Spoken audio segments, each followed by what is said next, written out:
guys, என் பேர் Loki. Welcome back. இன்னைக்கு நம்ம பார்க்க போகிறது fated to be loved by the villains. இதோட எபிசோடு 29. எபிசோடு 28 மிஸ் பண்ணவங்களுக்கான லிங்க் கீழே டிஸ்கிரிப்ஷனில் இருக்குது, அதை யூஸ் பண்ணிக்கோங்க. வீடியோக்குள்ளே போகிறதுக்கு முன்னாடி மறக்காமல் அந்த லைக் பட்டனை தட்டி விட்டு சப்ஸ்கிரைப் பண்ணிக்கோங்க. வெயிட் பண்ணது போதும், வாங்க டைம் வேஸ்ட் பண்ணாமல் இப்போ கதைக்குள்ளே போகலாம்.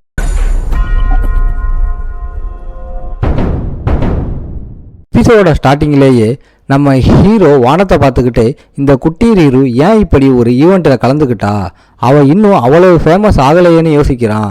அப்போ தான் அவனோட ஆட்டிடியூட் அப்படியே 180 டிகிரி மாறுது. இன்றைக்கி உன்னை கண்டிப்பாக நம்பர் 1 ஆக்குறேன். இதை பார்த்து நம்ம ஆளுக்கு என்ன பண்ணுறதுன்னே தெரியல. அதுக்கு டைம் இருந்தால் எஸ்கேப் ஆகி தேலியன்னு சொல்கிறான். தேலியன் முன்னாடி வந்து தடுத்து நிற்கிறான். ஏய் புது பொண்ணு, இந்த பக்கம் வரதா இருந்தால் என்னை தாண்டி தான் வரணும். நான் தான் ஃப்ரெஷ்மேன் ரன்னர் அப் தேலியன். இதை உன்னால் ஏற்றுக்க முடியுமான்னு கேட்குறான். ரீரு அவனை பார்த்து, ஓ நீ தான் ரன்னரப்பா, அப்போ நான் சும்மா விட மாட்டேன்னு சொல்கிறான். சடன்லி அவள் வயிற்றுலையே பாயிண்ட் பண்ணுறா. அப்போ சிஸ்டம் நோட்டிஃபிகேஷன் வருது. Swordsman focus activated, reflex speed and accuracy increased. நம்மால் இதை பார்த்து செம்ம ஷாக் ஆகுறான். ரீரு சிரிச்சுக்கிட்டே என் கையில் செத்துடாதான்னு சொல்கிறா. அவள் அப்படியே லைட்னிங் ஸ்பீடில் மூவ் ஆகுறா. ஏலியன் அதை பார்த்து செம்ம ஷாக் ஆகிடுறான். ஒரே ஒரு சிம்பிள் மூவ் அவனை அப்படியே பறக்க விடுறா. நம்மால் ஸ்வாடை முன்னாடி வச்சு பிளாக் பண்ணுறான். சுற்றி இருந்த பல பேரும் அடிபட்டு பறக்கிறாங்க. தேலியனுக்கு ரத்தம் வர அளவுக்கு செம்ம அடி விழுது. அவன் எப்படியோ தன்னோட ஸ்வாடை வச்சு அவன் அட்டாக்கை பிளாக் பண்ண ட்ரை பண்ணுறான். அது ஒர்க் அவுட் ஆகுது, ஆனால் இம்பேக்ட் உள்ள வரைக்கும் இறங்குது. இந்த பவரை பார்த்ததும் ஸ்டான்ஸில் இருக்க எல்லாரும் கத்துறாங்க, வாவ் இவ ஃப்ரெஷ்மேனா, அல்பாண்டி நிஜமாவே இவளை அனுப்பியிருக்காங்க. ரீரு கெத்தா அவனை பார்க்குறா. இந்த அடியை வாங்குற அளவுக்கு கெத்தா நீ, அப்போ நான் என் ஃபுல் பவரை இறக்குறேன்.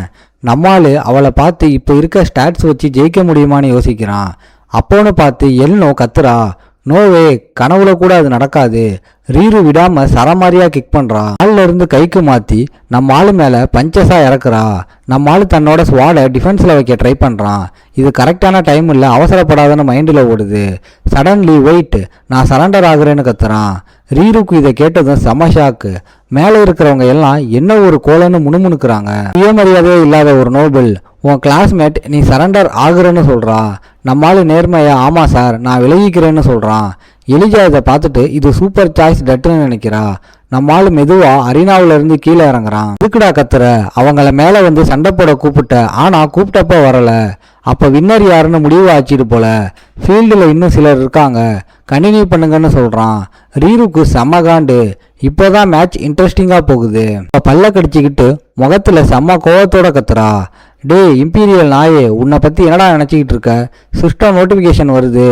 லீத்தல் கரிஷ்மா ஒரு வெறித்தனமான பாப்புலாரிட்டியை உருவாக்குது. கோவத்தில் அவள் காட்டுற அந்த டெரரான பவரை பார்த்துட்டு நம்மால் அப்பாடான ஒரு பெருமூச்சு விடுறான். எஸ்கேப் ஆகிறது தான் கரெக்டான பிளான், சரண்டர் ஆகிறத யாருடா தடுப்பா? அப்போ சடன்லி எங்கே இருந்த ஒரு பபுள் மாதிரி பேக் வந்து அவன் தலையை கவர் பண்ணுது. அதை எடுத்தப்போ பார்த்தா அவன் வேற ஒரு ரூமில் இருக்கான். கிடியன் பக்கத்தில் இருந்து ஒரு ஸ்ட்ரேஞ்சான வாய்ஸ் கேட்குது, டட் கேம்பல், என் பொண்ணுக்கும் உனக்கும் என்ன சம்மந்தம்? கேட்டது நம்ம ஆளுக்கு தூக்கி வாரி போடுது. வெயிட், நான் இன்னும் மென்டலாக ரெடி ஆகலையே. நம்ம ஆள் ஸ்ட்ரெயிட்டாக உட்காந்து கொஞ்சம் பதட்டமாக, ஸ்கூல் லைஃப்பில் அவள் எனக்கு நிறைய ஹெல்ப் பண்ணியிருக்கா, நாங்கள் ஜஸ்ட்டு ஃப்ரெண்ட்ஸு தான்னு சொல்கிறான். விஜய்சை பக்கத்தில் உட்காந்து கூலாக டீ குடிச்சிக்கிட்டு இருக்காரு. அவகிட்ட இருந்து தான் ஸ்வாட்மேன்ஷிப் கற்றுக்கிட்ட. இதை கேட்டு நம்ம ஆள் செம்ம ஷாக் ஆகி பார்க்குறான். ரிலாக்ஸ், கூலாயிரு, அப்போ தான் நம்ம பிளான் ஒர்க் அவுட் ஆகும்னு மைண்டு வாய்ஸ். அப்புறம் இல்லை சார்னு சொல்கிறான். அந்த ஆள் அப்போ யார்கிட்ட கற்றுக்கிட்டேன்னு கேட்குறாரு. அது ட்ரிஸ்டன் ஸ்வாட்மேன்ஷிப். மைண்டில் நினச்ச மாதிரியே பெரிய மனுஷன் கிடியன் அதை கண்டுபிடிச்சிட்டாருன்னு யோசிக்கிறான். அப்போ ஓ நீங்கள் நோட்டீஸ் பண்ணிட்டீங்களான்னு கேட்குறான். அதுக்கு அந்த ஆள், நம்ம ஃபேமிலி ஸ்வாட்மேன்ஷிப்போட பேசிக் ஆச்சு, என்னால் எப்படி கண்டுபிடிக்காமல் இருக்க முடியும், பதில் சொல்லு, யார்கிட்ட கற்றுக்கிட்டேன்னு கேட்குறாரு. நம்ம ஆள் செமையாக கால்குலேட் பண்ணுறான். கொஞ்சம் கூட பதட்டத்தை காட்டக்கூடாது. முன்னாடி இருக்க ஆள் சும்மா கத்தி மாதிரி ஷார்ப்பாக இருக்காரு.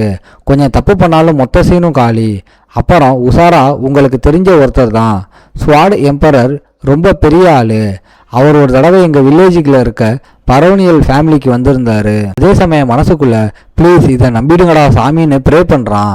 இதை கேட்டதும் அந்த ஆள், உனக்கு மாஸ்டர் தான் கற்றுக் கொடுத்தாரா, நல்லா உருட்டுற தம்பி, கண்டினியூ பண்ணுன்னு சொல்கிறாரு.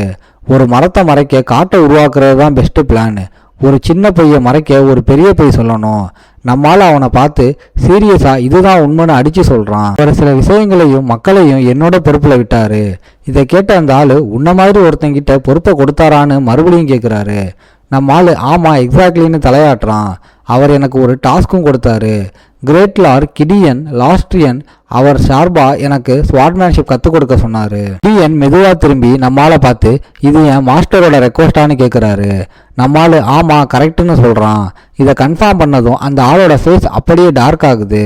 இந்த வார்த்தைக்கு நீ பொறுப்பு ஏற்றுப்பியான்னு கேட்குறாரு. நம்மால் கொஞ்சம் கூட யோசிக்காம என்னால் முடியும்னு சொல்கிறான். இதை கேட்ட கிடியன் மறுக்காம உடனே ஓகே சொல்லிட்டாரு. நீ பொறுப்பு ஏற்றுப்பியா? எனக்கு நிஜமாவே தெரியல. ஒரிஜினல் ஒர்க்கோட பவரை நம்பி தான் நான் இறங்கியிருக்கேன். ஏன்னா இவனை பார்க்குறதும் இதுதான் ஃபஸ்ட்டு டைம். எல்லா பிளேயர்ஸ்லையும் எல்னரோட அப்பாவை முதல்ல மீட் பண்ணது நான் தான். அவரை பற்றி எக்கச்சக்க ரூமர்ஸ் இருக்குது. ஆனால் அவரோட பவர் வேற லெவல். இந்த ஆள் என்னைய எவாலுவேட் பண்ணுறாரு, அது கரெக்டு தான். அப்போ சடன்லி எங்கே இருந்தோ ஒருத்தன் சம்மந்தமே இல்லாமல் வந்து விஷயங்களை சொல்லிக்கிட்டு இருக்கான். இது புரியுது, ஆனால் இந்த சைலன்ஸ் செம்ம கடுப்பாக இருக்குடா சாமி. கிடியன் நம்ம ஆளு மேலே கையை நீட்டி நீ இதை பிளாக் பண்ண மாட்டியான்னு கேட்குறாரு. இதை கேட்டதும் நம்ம ஆளுக்கு செம ஷாக்கு. அவர் கண்ணை சுருக்கி ஒரு கொலவெறி லுக்கை விடுறாரு. நீ காலின்னு சொல்கிறாரு.